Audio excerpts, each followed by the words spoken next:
Topo Athletic is committed to lifelong health and better movement.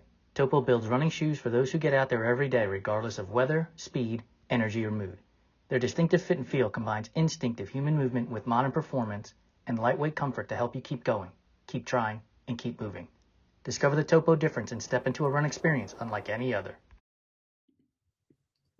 Hey, Run Tribe Bike community. Welcome to the 126th episode of our Fireside Chat on the Everyday Athlete Podcast Network.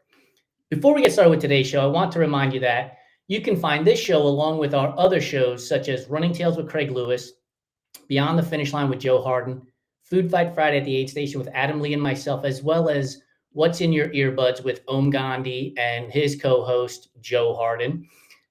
Over on wherever you get your podcasts, Apple, Spotify, iHeartRadio, Amazon Music, YouTube Music, you name it, we are there. And when you get there, be sure to subscribe, rate, and review so that we can keep these amazing guests coming on and providing you with inspiration and motivation from everyday athletes like yourself, as well as tips from experts in the fields of nutrition, sports psychology, and coaching, which is where we're headed to today.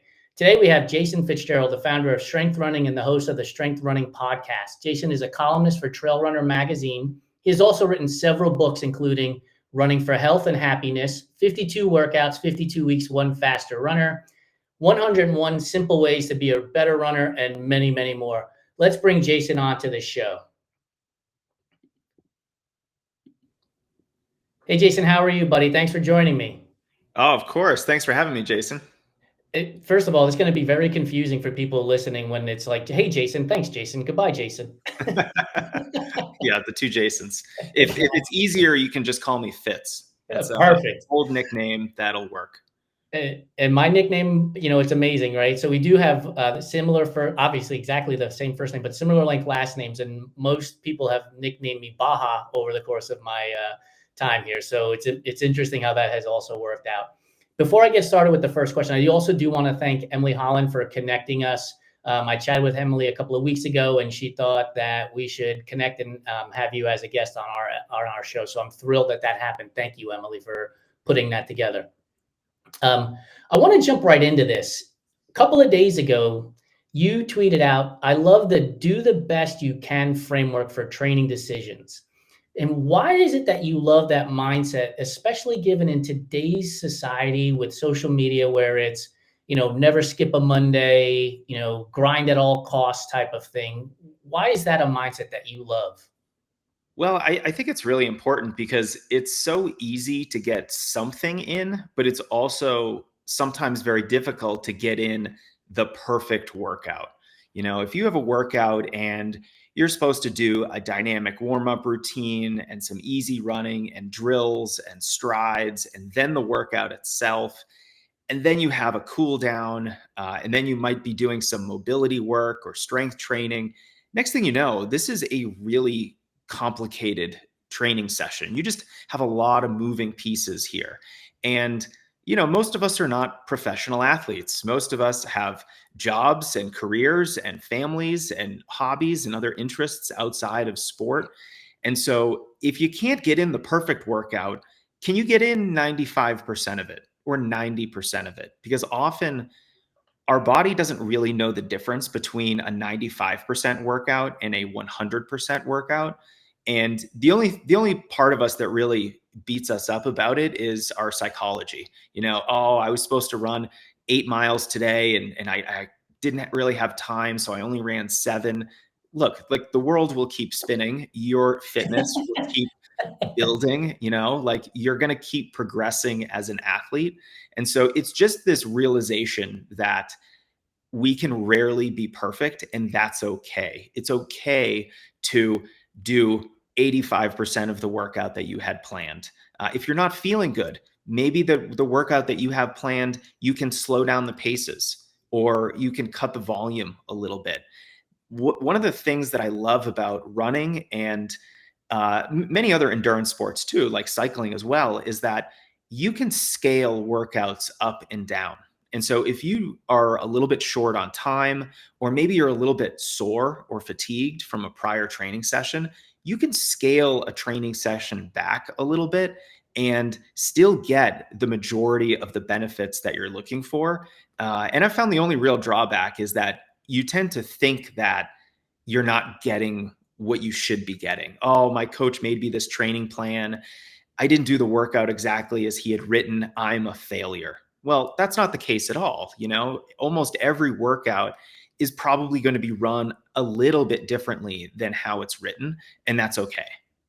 You just brought up three different topics, and I've mentioned in the green room, I have a handful of questions for you, but I like to listen to what the guest is saying so I could tap into that. So we talked about Stevie Lynn Smith in the green room too. And a few weeks ago, she mentioned endurance sports being your entire identity and going out and finding other hobbies. How do you deal with the athletes that you're coaching when you start to see them getting into this endurance sports is the only thing mindset? Yeah, it can be really difficult. And I'm also someone who believes a little bit of obsession is a good thing. If you are really challenging yourself with a long-term aggressive goal, maybe you want to qualify for the Boston Marathon, you want to run a sub-3 marathon. I think a little bit of healthy obsession is a really good thing, and it's going to help you accomplish that goal. Now, with that said, you can't veer into the unhealthy obsession territory. And that's where running and training starts to become your entire personality. It's the only thing that you care about. And so for the athletes that I coach that I think are getting a little bit too far in the weeds of everything's important, I need to do everything perfectly. I try to give them flexibility, number one, in their training plan to do things a little bit loosey-goosey and not have everything written down exactly to a T. Because when you have a little bit of that flexibility, there really is no perfect. And so you start to get away from perfection because, instead of running, a lactate threshold workout at 6:10 per mile, I might tell an athlete, well, here's a wider pace range. Start on the slow end, see how you feel. And as long as you're somewhere near that range, I'm going to be pretty confident that you're getting the benefits of that workout. And it's going to be really hard for them to try to make that a perfect workout. The other thing that I'll do is I will routinely communicate with them as often as I can that perfection isn't necessary, that the training plan I've written for you is a set of directions to your final destination, to your goal. But you can take a detour. You can go a little bit of a different way. We can move around your workouts or reschedule a recovery week. And your body's physiology often doesn't really respond to perfection. It doesn't respond to that perfect training plan that you've created. It responds generally to the stress load that you're under, and you can be pretty flexible with that and still get the adaptations that you're looking for. So part of it is just, repetition. I want my athletes to know on a regular basis, they don't have to be perfect, that they can run a little bit less, maybe even a little bit more. They can run workouts a little bit slower. And then when they start achieving their goals, even with not having perfect training, then I feel like they're much more bought into this idea that, hey, I don't have to, get super anxious and worry about my training all the time because, Jason's shown me that I can be much more flexible and not worry about it so much and still achieve my goals. It's amazing, right? When that shift happens, when that click happens, when it's like, I've been trying to be so perfect. I've been trying to hit this mileage. I've been trying to hit this pace. I've been trying to hit these watts if you're on the bike. And I haven't done it. And yet I still see my fitness growing. I still see my goals being achieved. When you see that as a coach, when they come back to you for that second cycle, how is their mentality change to get them to that next goal? Because presumably the next goal is a progressive goal, right? I ran a 3:30 marathon. Now I want to run a 3:20, let's say. Obviously, the intensity is going to have to be there and things are going to have to be slightly different to get them to that next progressive goal. How do you as a coach adjust now to them realizing perfection isn't necessary, but paying attention to Jason is? Yes, you always want to pay attention to coach. I try to be the kind of coach that is like almost like the opposite of a drill sergeant. I'm very understanding when running is not your first priority because to be honest, it's not my first priority. Strength running is a high priority. I have 3 kids. Those things are much more important to me than my personal running. But with that said, I think we can take a very similar mentality from season to season, as long as it's a healthy mentality. Of course, that means maybe we're going to run a little bit more mileage. Maybe we're going to do workouts that are a little bit longer, or we're going to update your pace goals so that they're a little bit faster this cycle. And, there's a lot of things that we can change in the training program to keep those adaptations coming if you're training for a marathon or any kind of race.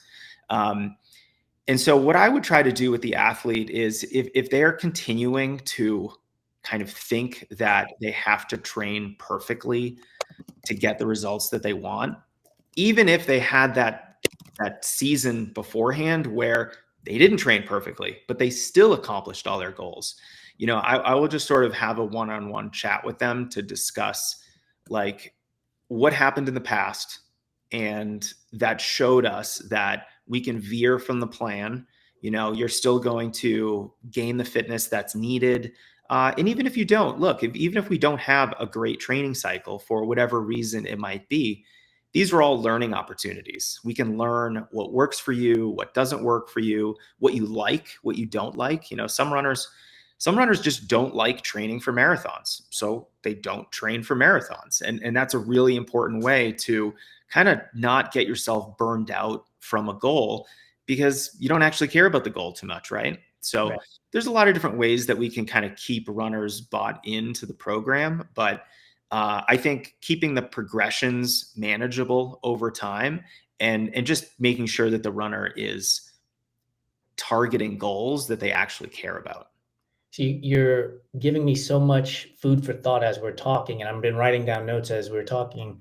In the first question, your first response, I should say, you mentioned running 8 miles, and then in this one, you mentioned, certain mileage, and then you also mentioned time.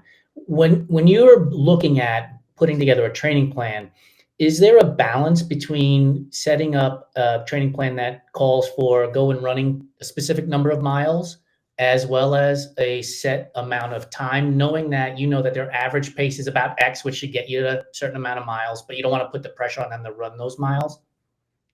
Yeah, that's a good question. So the training plan itself will look pretty formal and, very clear cut. But then my communication with the athlete on the back end will be much more flexible, right? So the training plan won't look flexible, but my communication will definitely be flexible.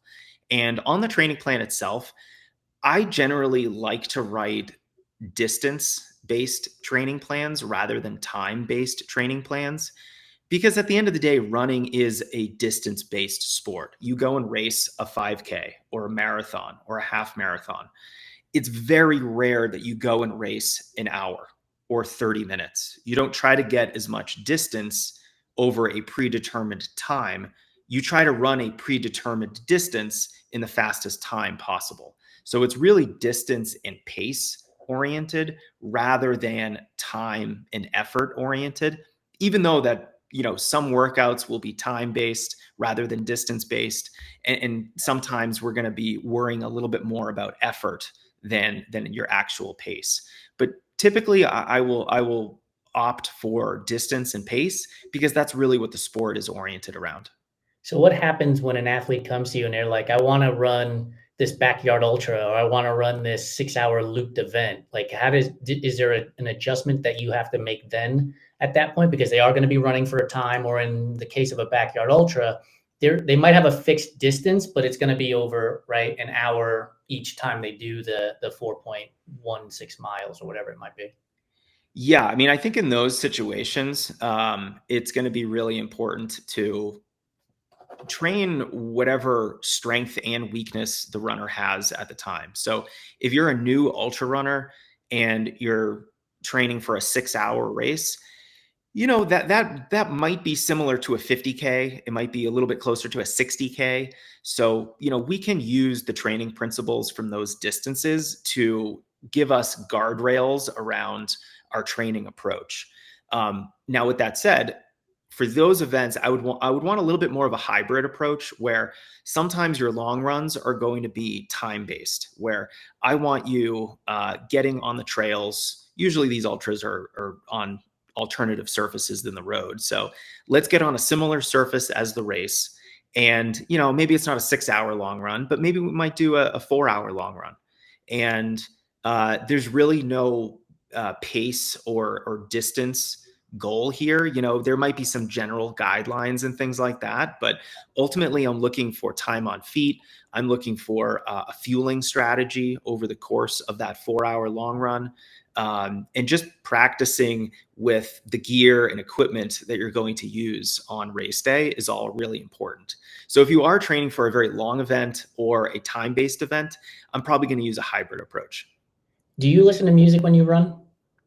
I don't. I sometimes listen to podcasts when I run. So it's either podcasts or nothing at all.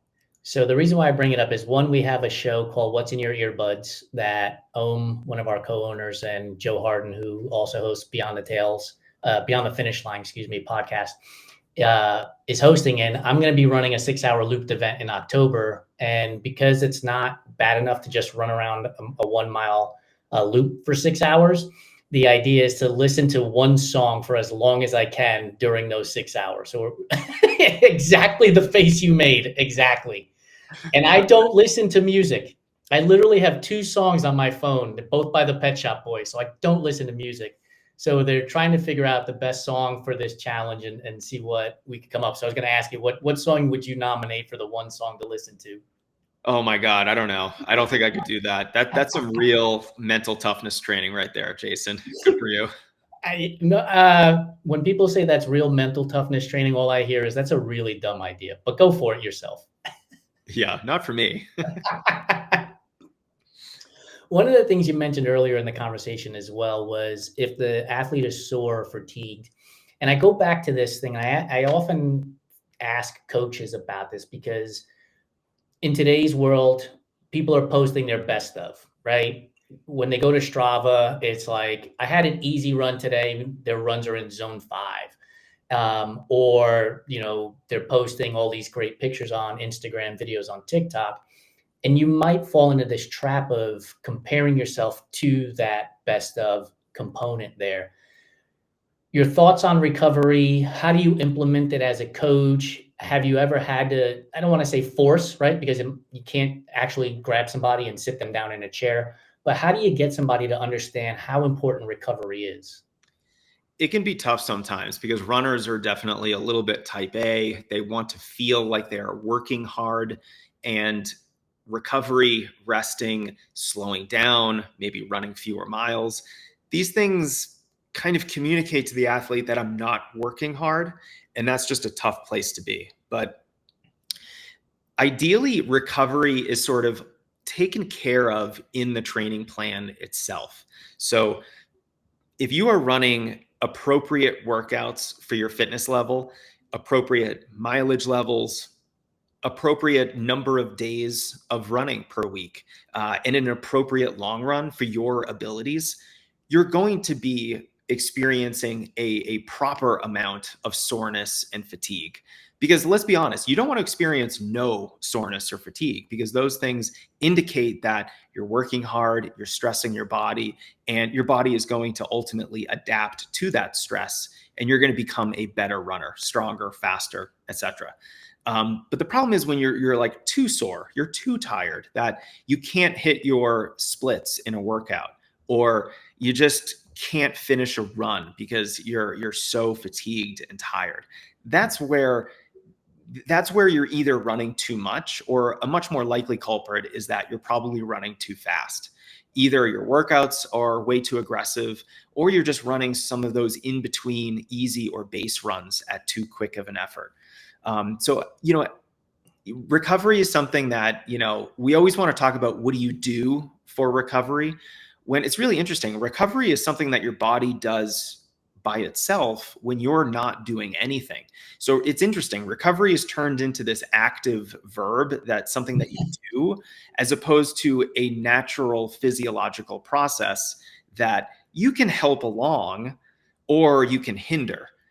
So helping along your recovery, it's really the basics. It's making sure you're getting enough sleep and eating well, eating enough, staying hydrated, and on all those little things that we know are really important. Stronger runners are going to have better recovery. Doing some mobility work and foam rolling, all these things are important. It's probably not news to anyone listening to this. But what is the most important is the structure of your training. It's not doing a workout that's so hard that 3 days later you're so sore you can't go for your long run. Like, I would rather you do a much easier workout and then be able to do the rest of your training than just have that one brutally hard workout that, then kind of ruins the rest of your training week. And so for the runners that struggle with this, I will often try to give them dedicated days where they have a ceiling for their pace. So, their easy pace range, I might make it up and just say, like, okay, you're usually around 8:30 to 9 minutes a mile for your easy running pace. For this one run a week, you are not allowed to have a single mile faster than 9 minutes a mile. And I will be kind of adamant about that, because a lot of the other times they're like, oh, I felt good. And next thing you know, they're running 8:20s, they're running 8:15s.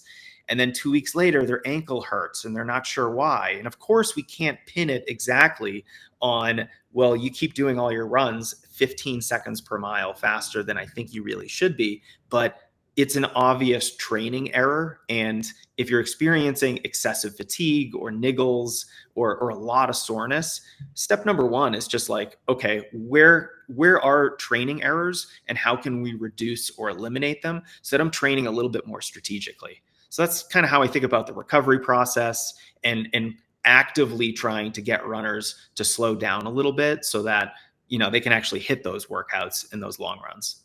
I'm guessing the percentage of athletes that go below their number at that 8:20 in comparison to 8:30 is closer to 100%. But what's the percentage of athletes that'll actually run 9:10 when they're not allowed to run in that area? When I'm being a little bit more of a strict coach, I'll probably get a good 50% adherence. Sometimes they might dip under that little barrier there a few times, but it's okay. They're still getting like most of the real. They're accomplishing the spirit of the workout. For the, I believe I have this correct. You started your business in 2010. Is that correct? Yes, strength running actually started in 2009, but it was just a static coaching website. There was no blog. I didn't have a YouTube channel or a podcast, so there really wasn't anything there. And I thought if you build it, they will come, but I was wrong.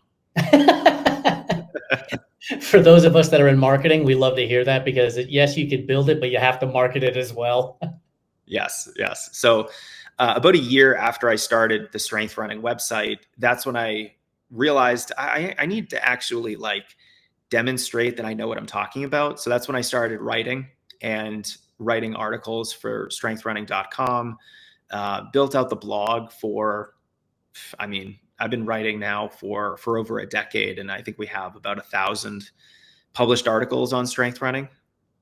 Yeah, the website is filled. So for those of you that are listening, go check it out. We'll get the URL into the notes as well, and Jason will give us where we can find him later on. But the website is filled with all kinds of great information that's up there for free, let alone the information you'll get when you hire him as a coach. The thing I wanted to ask you is, over the last 14 years, what has been one of the best things that you've seen about running as you've gone from this sort of, just prior to social media becoming a big thing, to social media becoming a massive thing, Strava coming about, TikTok videos and all kinds of stuff? What's been one or three of the best things that you've seen in your time since you started coaching? With regard specifically to social media? With regards to running in general, it may be because social media had a hand in it, or it may just be, the coaching, maybe your athletes are more attentive to you, things like that. Yeah, I have found that I think there's a lot more information out there today, and that has its own, it's a double-edged sword, of course.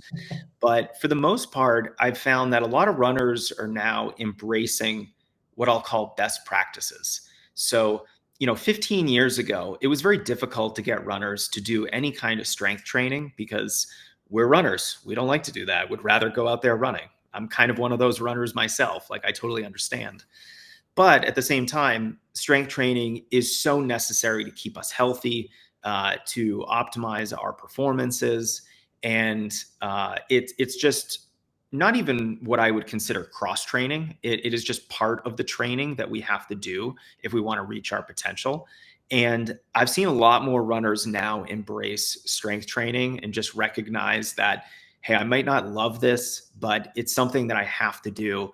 It's going to keep me healthy, especially if you're a master's athlete, if you're over 40, especially if you're over 50.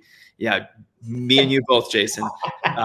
It's really important. It's important for maintaining our bone mass. Sarcopenia is a really big issue for older men who are losing about 1 to 2% of their muscle mass every year. That's really problematic when you stretch that out over 5, 10, 15 years. So you've got to be in the weight room. You've got to be lifting weights. And more runners are now recognizing that this is important for my overall health, but it's also really important for my running specific health. And I've seen runners embrace dynamic warm-ups over static stretching. And so there's a really great, aspect to social media that it brings a lot of really good ideas to the forefront that a lot of more runners are embracing now. Now, the dark underbelly of social media is that if you know how to get popular on social media, you don't actually have to know what you're talking about. You might just be really good at creating reels on Instagram, and you've documented your journey going from like a 4:15 marathoner to a 3:15 marathoner, and that's gotten you hundreds of thousands of followers, but you're not actually a coach. You're just more like an influencer. And so I would just be really careful with folks who aren't formal coaches, who don't actually have any real experience in the sport, running on a team, having a coach themselves, and really just having that deep experience in the sport. And so that's some of the drawbacks to social media I've found in the running community. Yeah, I think one of the things you mentioned is finding the expert. And we talked about it in the green room. Like when it comes to nutrition, people will ask us questions, how many carbs, whatever the question is. And it's immediately go to the nutrition page on our website. Every article there is written by an expert in the field, or I'll connect you to somebody like Stevie Lynn Smith, who is an expert in her field as well. And I think what you bring up there is super important, right? I'm a 4:15 runner. I've become a 3:15 runner, but I'm really an influencer. I'm not really a coach. And when people are asking those questions, they're giving an expertise of N equals 1, right? I've done it myself. For you, you've coached, I'm guessing, thousands of athletes over thousands of different experiences, right? Some come to you fresh out of the box and never run a 5K. Some of them are, experienced runners looking to run a marathon.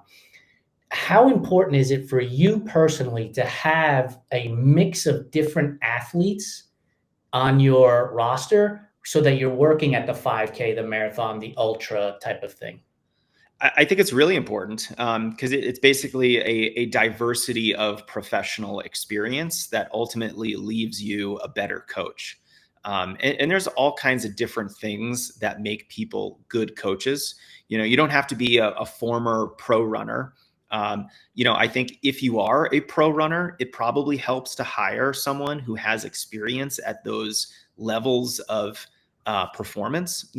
Having a coach who understands viscerally the sport and what it's like to train really hard, I think is important. But with that said, look for a coaching certification, look for years of experience as a runner, but also as a coach. I would also look for your coach to have been coached at some point in their life. It's like, well, if you've never experienced the thing that you want to do, how do you know how to do it?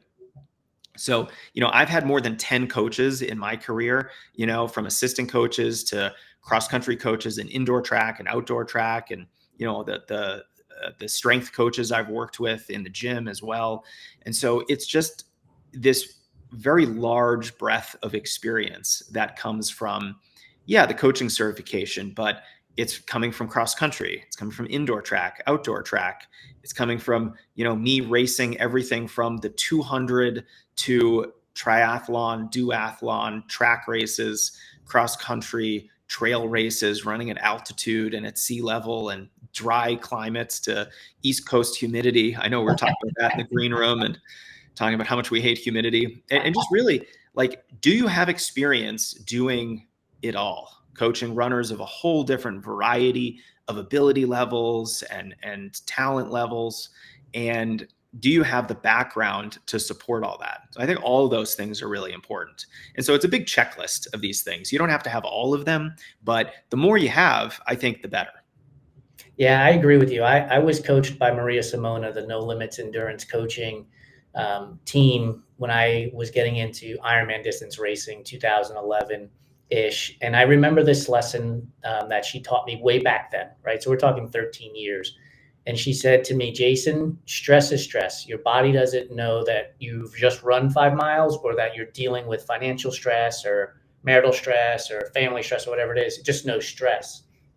And I've been able to take that to having launched this business 4 years ago, because you're under stress and building this business that when you go out to work out, things may not always work out the way you want them to because you're under stress.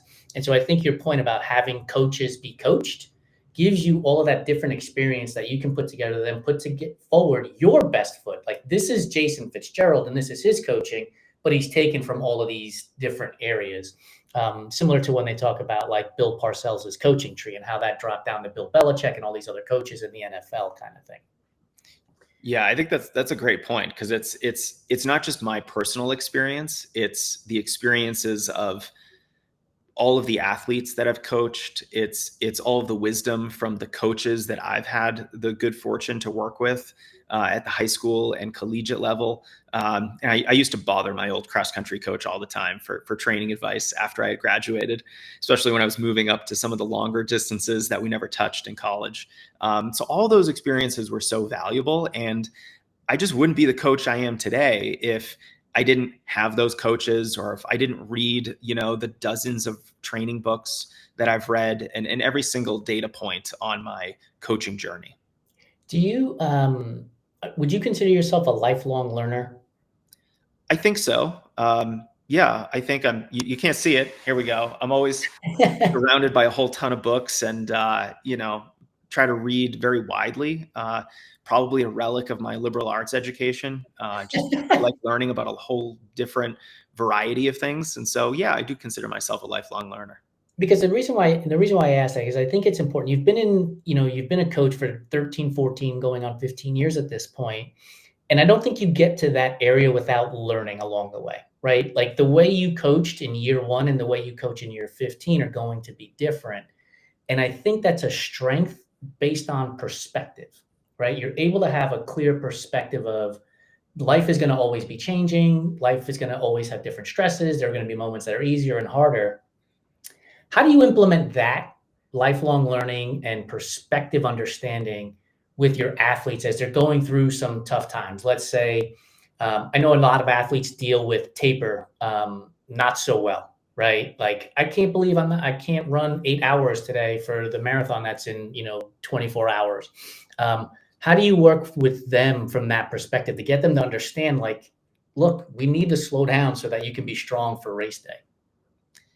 Yeah, it's a tough question, because I think it partly comes from having those different experiences and just coaching a whole different, types of runners over the years. And you realize that the way that you coach one person might have to be very different from the way that you coach another person.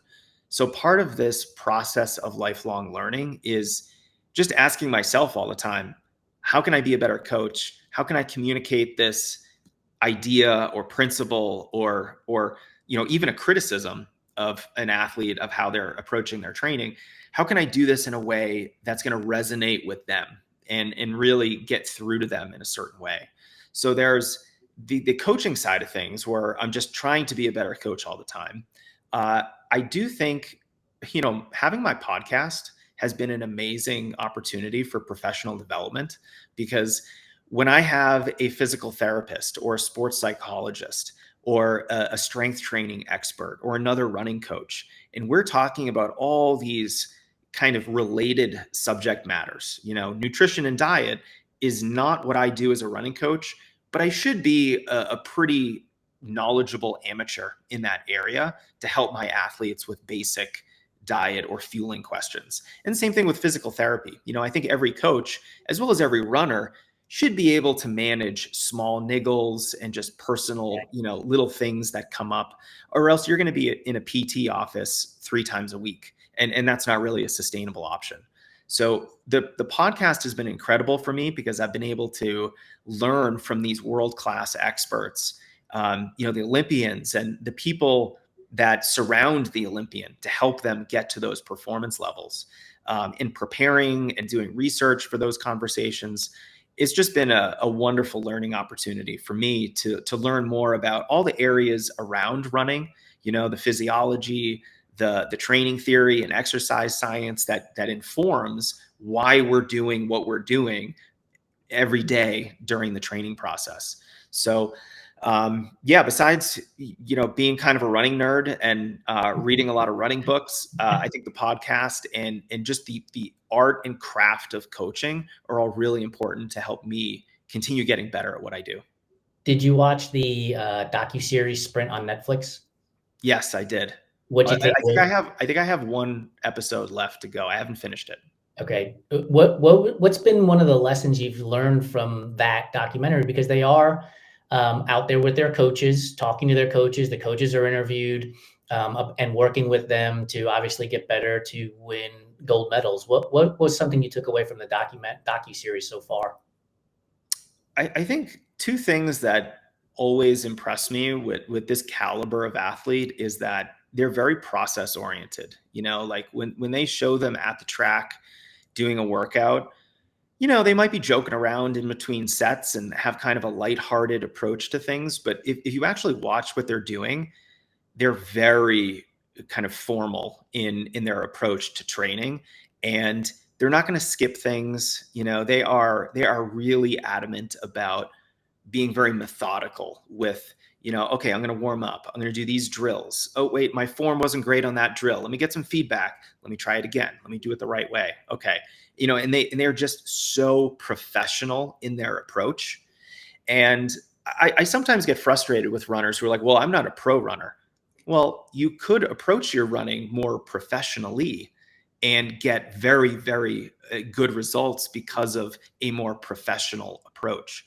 Just like if you wanted to become a better cook in the kitchen, being a more professional and having a more professional approach to how you cook a fancy meal is going to help you be a better cook in the kitchen. Same thing with running. We can be more professional, and that really helps us with the approach. I think the other thing that I took from it is that, some of these characters are characters and they're very funny. They're also very confident. And, they're like, well, I want to win that gold medal. I want to win that world championship. And they're unapologetic about how competitive they are. And I love that. Like, I'm a very competitive person. I think sometimes we forget that running is a sport that we compete in. And so, sometimes I get a little squeamish around people who are like, you only ever compete against yourself. And it's like, well, that's sometimes true, but we also compete against others in a race situation. And there's a lot of runners who care about what place they are, and they're trying to win an age group award, or they have a performance goal. So you're not always competing against yourself. And I think these high level athletes show us that it's okay to be competitive. It's okay to have high standards for yourself. You don't have to be a professional runner to approach the sport a bit more professionally. I will back you up on this, approaching it more professionally. After I watched the episode where Noah Lyles, I think it might be the second to last episode, maybe third to last episode, is out there and he's training, and they're showing him, he takes like 5 steps and stops and turns around, gets back in the blocks, takes like 5 steps. And it was because he wasn't going slow enough out of the gate to then get down to the 100 meters. And I've been doing strides within my training lately, more and more in the middle. And instead of hammering it right from the get-go, I learned from him, like, he's building this momentum to get to top speed. And instead of being at top speed the moment that watch beeps to tell me do my strides for 30 seconds, it's building into it. And I have found them to become easier because of that, because I'm not trying to hit top speed on step one. And so, I mean, that's one of the takeaways I got from that show.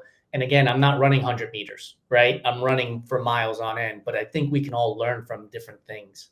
That is such a great example of being process oriented, because, a stride, it isn't a sprint. Those are two separate things. And, strides, you should accelerate into it. And so you're probably able to run even faster at the peak of the stride because you're starting it slower.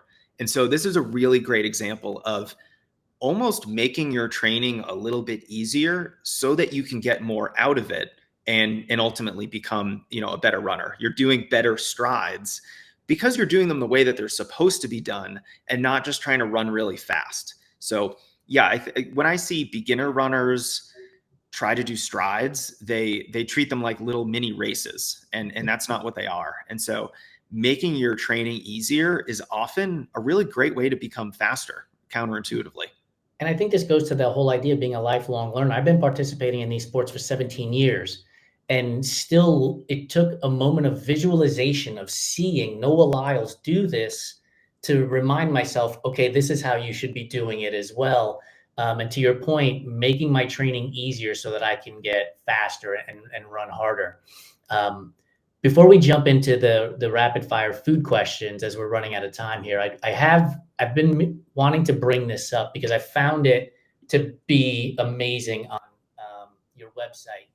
You mentioned combining the right workouts with mileage, strength, exercise, recovery, extras. The benefits are obvious. What are the extras in that scenario? Yeah, I think the extras are all the things that runners tend to skip if they're short on time. So now all of a sudden runners are like, oh, I know what he's talking about because I skip those things.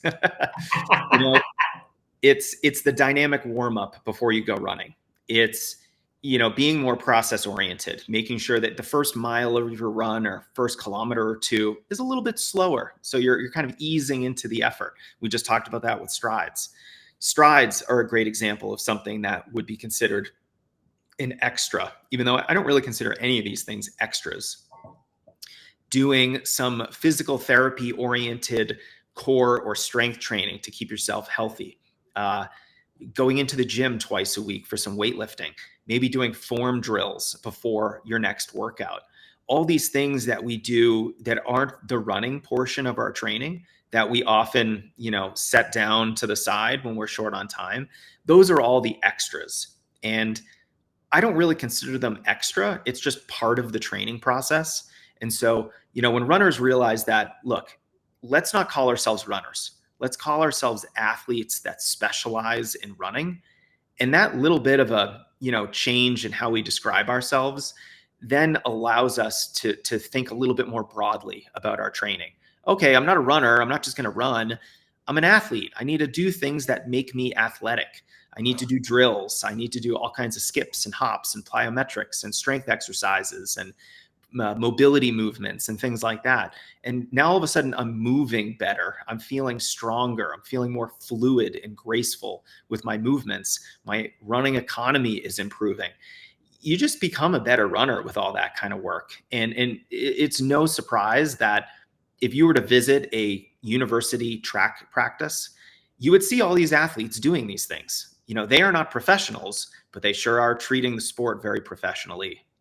It's so funny. For those of you who are going to be listening to this show, the moment Jason mentioned being a better athlete, the smile went from ear to ear on my face. And the reason being is, for years, I have told people, you want to become a better athlete. And I know that I've been involved in multi-sport for a number of years. So I'm swimming, cycling, and running. And so people might think, well, that's where that comes from. And the reality is no. Becoming a better athlete allows you to work muscles that you wouldn't normally work if you're, quote unquote, only a runner. Getting in the gym, doing the stretching, doing the balance work, doing the mobility work. All of those things are going to help you become a better athlete, so that, to your point, Jason, I can train easier and still get better because I'm becoming a more well-rounded athlete. So I super appreciate that commentary. I think that hits home for me, and hopefully for the majority of our listeners, is become a better athlete. Yeah. And, I think other sports have better ways of describing this phenomenon. If you were a basketball player or you played soccer or American football, we would talk about playing the sport. And then we would also talk about skill development and conditioning. When we are in the weight room getting stronger, we're conditioning ourselves. A lot of our sport is basically conditioning, long runs, uh, base mileage, things like that. That's all conditioning. When we do race specific workouts and when we race, we do those kinds of hard sessions. That's more the sport itself. But the conditioning I think is just as important as the training itself. So getting in the gym, the strides, the drills, the dynamic flexibility movements, those are all skill oriented types of training. So if we can borrow a little bit of that terminology from another sport, it gives us a little bit of a better way of describing how we should be thinking about our training. Yeah, that's a great point. I'm one of those athletes, and it probably has accumulated over time where I love going to the gym and doing strength training, 30, 45 minutes, focused strength training work, as well as doing the balance, core, stretching, mobility work. Again, 17 years in the sport, nary an injury. And I accredit that to conditioning my body, like you used that phrase, through other components of the sport of running, strength training and all these other things. And I think that's super important because the best ability, right, to have or the best ability to have to run is availability. And if you're at the PT's office 3 times a week, like you mentioned earlier, it's going to be really difficult to run if you're laying on, the bed getting stretched out and worked on completely. So we've been chatting for 45 minutes. I could do this for another 2 hours easily because one of the things I didn't ask you about is you mentioned dynamic warm-ups, but we didn't mention cool downs. And so I'd like to touch on that before we move on is, how important is a cool down and what does that look like, right? Because we can talk about dynamic warm-ups and immediately people have envisions of them swinging their legs forward and backwards, side to side, walking lunges, high knees, like you automatically know what that is. But what about cool downs? What should an athlete kind of be looking to do when it comes to cooling down after a run? It depends a little bit on what type of run we're talking about. So I would categorize runs as either easy runs or workouts. So even a long run is basically a glorified easy run. Most long runs are just very long, easy runs. And then, of course, if you're advanced, you can start putting some quality into those long runs. And now it becomes a little bit of a hybrid day. But, if you are running a workout, so a structured, faster training session, your cool down is going to be some easy running. And then I think ideally some mobility work, some strength training. Maybe you're getting in the gym to lift some weights, or you could just be doing some body weight work, in your living room on a yoga mat or something like that. So for the workout, it's really a 2-part cool down. It's easy running, and then there's some form of strength or mobility. For just an easy run, if you're going for a long run or you just have a shorter recovery run, you don't have to obviously do easy running after your easy running to help yourself cool down. Like the whole run was basically a very long cool down. But I do think there's value in still doing some type of mobility work, some type of strength training. And I've always promoted this sandwiching concept where I like to see every run sandwiched in between a dynamic warm up and then some type of core or strength work. And that could be as short as a 10-minute, relatively easy body weight routine that's going to look like what you do in a PT's office. Or it could be a 45 or 60-minute gym session where you're lifting relatively heavy weights, with implements in the weight room. So the cool down process does depend a little bit. I think generally speaking, the harder the workout, the more you need to cool down just to get yourself back to a baseline. Sort of like the harder the workout, the more of a warm up you want. You need a bigger on ramp to that peak of intensity. And then it can be helpful to have a longer off ramp from that peak of intensity. But if it's just an easy run, I would love to see a strength workout, maybe 10 minutes of mobility work, some band work. And then if you want to hit the foam roller and give yourself some self massage, If you've got a massage gun, that's another great place to use it, is at the end of your workout. And that's just going to leave you feeling good the rest of the day. Because I think everyone's had that experience where you run a hard workout or a long run and you get home and you sit down and maybe you look at your phone and you update it on Strava. Next thing you know, you've been sitting down for 45 minutes. And then when you get up from that chair, you feel terrible. You feel tight. Oh my God. Oh, my hip flexors hurt me for some weird reason. You just weren't ready. You went from running to sedentary like a car crash. It was immediate.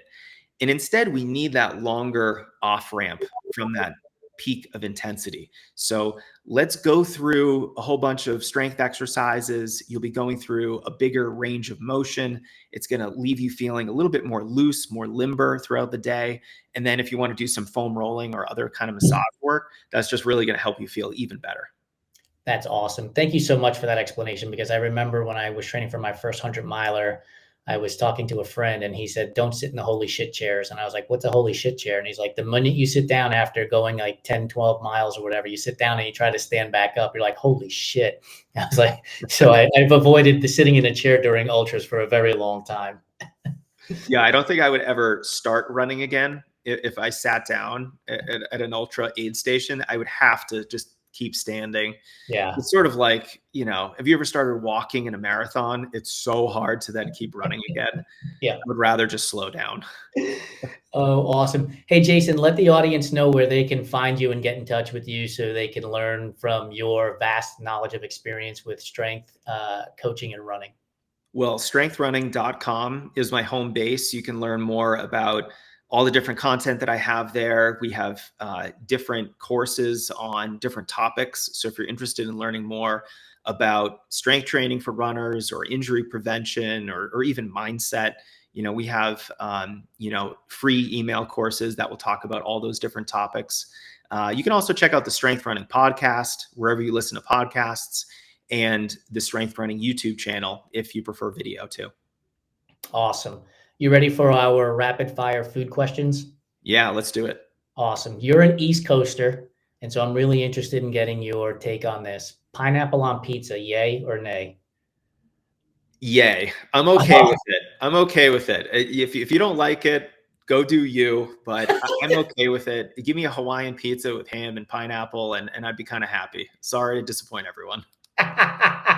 You're only disappointing the host. That's all. Yeah, I know. Blasphemy. Oreos. Do you prefer the original, the double stuff, or their two newest products? The thin, which is basically a cracker, and the Cakester, which is basically one of those like ding dong type cakes. I'm a big fan of the double stuffed Oreos. You got to dip them in milk. I'm also someone who likes to dip them for such a long time that they're essentially mush. And a pro tip for anyone who really likes dipping double stuffed Oreos is the first Oreo, just put it in the glass of milk. Let it sink to the bottom. That is your treat at the end of the milk. Okay. So you enjoy all of your Oreos that you're dipping in there. And then you're like, oh, I guess I'm done. And you start finishing the milk. You've got a little surprise for yourself, like your little retirement nest egg at the bottom of that glass of milk waiting for you when you're finally done. I love it. Licorice, are you a fan? No, get out of here with that. Absolutely not. Maybe a red licorice. Maybe, if I'm 20 miles into a run and I need something. The black licorice, I'd rather drink pond water. Peeps. Are Peeps a real candy, or are they just marshmallow covered in gold glitter? Both. They are like some weird blown marshmallow type of substance that is covered with weird granulated sugar. I like Peeps with the caveat that I like to eat like 2 or 3 a year and then never look at them again until next Easter. Okay, so around Easter, you've got an Easter basket filled with the Cadbury cream egg, the Reese's peanut butter cup, straight up jelly beans, and Peeps, and then the hollow chocolate bunny. Which one is getting thrown in the trash first, and which one is absolutely getting hidden from the kids? I'm probably throwing in the trash the hollow chocolate bunny because that just doesn't really give me too much fun and excitement. But the Cadbury cream eggs are getting hidden from the children because those are all mine. Those are, oh, just chef's kiss. One of the best types of candy ever. And I think one of the best because they are seasonal and you can't have them all the time. So as soon as there's a little bit of scarcity involved, they become even more tastier. I am blown away. So we had Lauren Callahan on yesterday, and she was a thumbs up on the Cadbury cream egg, and you are a thumbs up on the Cadbury cream egg, and I couldn't throw those things away fast enough. Oh, mail them to me, Jason. You're in candy corn. Is candy corn a real candy, or is it just earwax covered in sugar? Oh, I kind of like candy corn. I either love it or I hate it. Like I'll eat like a handful and I'll be like, oh, that was interesting.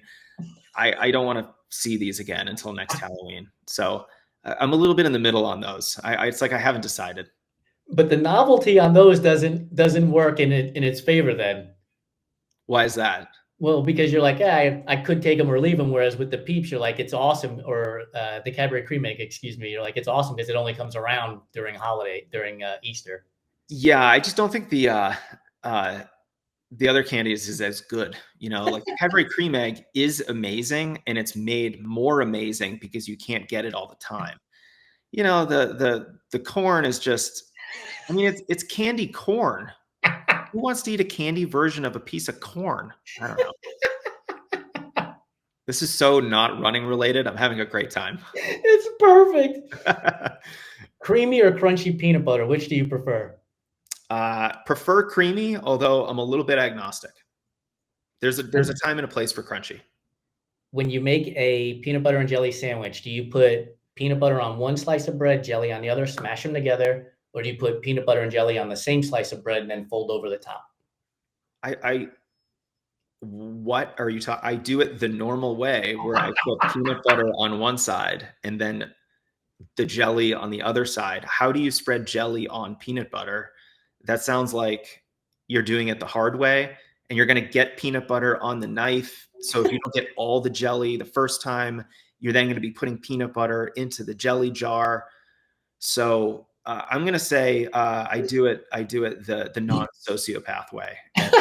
A sociopath here. I just flip the jelly jar and then just kind of scrape it out and it falls on and you spread it around. Hey, whatever works. How do you prefer your peanut butter and jelly sandwich? Do you eat it as a whole one big slab of bread? Do you cut it in half vertically so you have two rectangles, or on an angle so you have two triangles? Or do you go 4 squares or 4 triangles? Oof. I 4 triangles was actually just not even on my radar at all. So you've just blown my mind with peanut butter and jelly opportunities here. I would either not cut it at all or do the diagonal slice. I grew up with it being cut in half, equal, rectangles. And when I became an adult and really kind of stopped eating peanut butter and jelly sandwiches, I discovered that some people do it diagonally and came to prefer that way as an adult, even though I don't really eat peanut butter and jelly sandwiches too much these days. I'm a 4 triangle guy. I learned it from my mom. It's Wow. it's like tapas. It's like little peanut butter and jelly tapas. You get little bits. Yeah, no, that sounds fun. I'm gonna try that the next time I make these for my kids. We had an answer that blew my mind. Shannon, she goes by B Short Run Ultra on Twitter. She says she cuts it into 2 rectangles, but then turns the sandwich and eats it like corn on the cob so that she doesn't eat the crusts. And it just totally blew my mind because I was like, well, why don't you just cut the crusts off? And she's like, because then you could get messy all over your hands. And I'm like, yeah, that makes sense. There's a million and one ways to do the most simple thing, isn't there? Red velvet cake. Is red velvet a real flavor, or is it just chocolate cake dressed up to go to the prom? It is chocolate cake dressed up to go to the prom. And I say that as someone who enjoys red velvet cake. It's a chocolate derivative, Exactly. It's like you can get like strawberry flavored chocolate. That's still chocolate. So Right. red velvet is still chocolate. Are you trying to tell me that's not chocolate just because you dyed it a different color? Get out of here with that. Exactly. Do you have a favorite type of cake? I'm not a huge cake guy. I mean, I I like any kind of carrot cake. Actually, the cream cheese frosting is just does something to tickle my brain and right the right way. I love cream cheese frosting. So red velvet cake, carrot cake, those are some of my favorites. What about pie? What's your favorite type of pie? Love pie. Blueberry pie is one of my favorite kinds of pies. Um, Although, if you give me some pie, I'm probably going to eat it. I'm not too picky. What about on the tart end? I'm a huge fan. Key lime pie is my favorite, followed by lemon pie. I like a lemon pie much better than a key lime pie. If I have key lime, I just need to have a small piece. I find the flavor can be a little overwhelming if I'm having like a piece that you might have after a long run. We did a Food Fight Friday last week about pie, and I got I wouldn't say roasted, but it got pointed out to me that I only included sweet pie and not savory pie, like a shepherd's pie. And I was like, oh, good point. Or chicken pot pie. Those are pies, but they're obviously a different kind of pie. I love a shepherd's pie or a chicken pot pie. In fact, I used to order that at restaurants as one of my go-tos a while back. So it's so good that I'm ordering it at restaurants. Yeah. What's your favorite pre-race meal? I'm pretty simple. If it's a relatively short race, I might only do something like a banana and an energy bar, and then maybe I'll have a gel right beforehand. If it's a longer race, like a marathon, I'll probably do I'll add oatmeal to that, but keep that pretty simple. And then, of course, a whole bucket load of caffeine. There you go. What's your favorite way to make coffee then? Espresso, pour over, French press, drip? I'm a French press guy. I like a fresh ground coffee bean.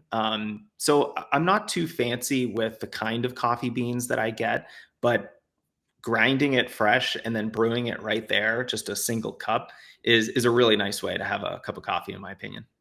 What's your favorite flavor of ice cream? Ooh, cookies and cream, mint chocolate chip, coffee Oreo. Coffee Oreo is up there too. Those are some great ones for me. I had some s'mores ice cream last night. Ooh. Clearly, cookies and cream would have to be if the first move with the Oreo is leaving it in the milk until the very end. What can I say? I just love that Oreo flavor. It's just a little taste of Americana right there. Favorite candy bar? Maybe Butterfinger. Oh, nice. That's the second time in, I think, 3 interviews we've gotten Butterfinger. It's moving up the list, Nestle. Yeah, it's a great candy bar. Interesting flavor to it. I think it's a little bit of a niche candy bar. It's not your average Snickers, Milky Way. I don't know. Those are a little basic in my mind, but the Butterfinger, just fantastic. You can only eat one type of food for the rest of your life. Are you going savory or sweet? Savory, 100%. I have less of a sweet tooth and more of like a fatty, salty tooth. Like I'm happy with bar food over a dessert, and that's the kind of food that I would prefer. Pop-Tarts, frosted or unfrosted? Frosted, 100%. I'm not even sure why this is a question. The face you made with the word unfrosted came out was all I needed to see. I like taking very hard positions on things that don't matter. Me too. It's why we get sent, I'm telling you, Jason, we get sent 2 to 3 pictures or memes a week about pineapple on pizza because I'm so against it. I don't give a shit if you enjoy it. I'm just never going to eat it myself. Chocolate chip cookie or oatmeal raisin cookie? Ooh, that's a tough one because I do enjoy both. If I had to choose, probably go with the OG chocolate chip. Definitely dipped in milk. And then the last question for you, a tray of brownies is coming out of the oven. Are you going to the edge where you have a little bit of that crust and a little bit of handle with some ooey gooey? Or are you going straight to the middle where you get all ooey gooey? I want the gooey. So I'm going to go in the middle. I'm going to get that non-crusty piece and put a little whipped cream on it. And that's a great afternoon right there, Jason. No ice cream on the top of your brownie? Yeah, if I have some vanilla ice cream, that would also be really good. I didn't add this when we talked about pies. Not a shepherd's pie, but some of the sweet pies go really well with vanilla ice cream. Yeah. I think the warmer it is, like if you have hot apple pie or a hot brownie, that is the perfect opportunity for some vanilla ice cream. Since you're a coffee fan and you like coffee ice cream, I will encourage you to put a piece of the brownie in a mug and coffee ice cream on top and eat it that way, so that by the time the ice cream melts, you end up basically with a mocha. And it's Wow. fantastic. Jason, you've blown my mind.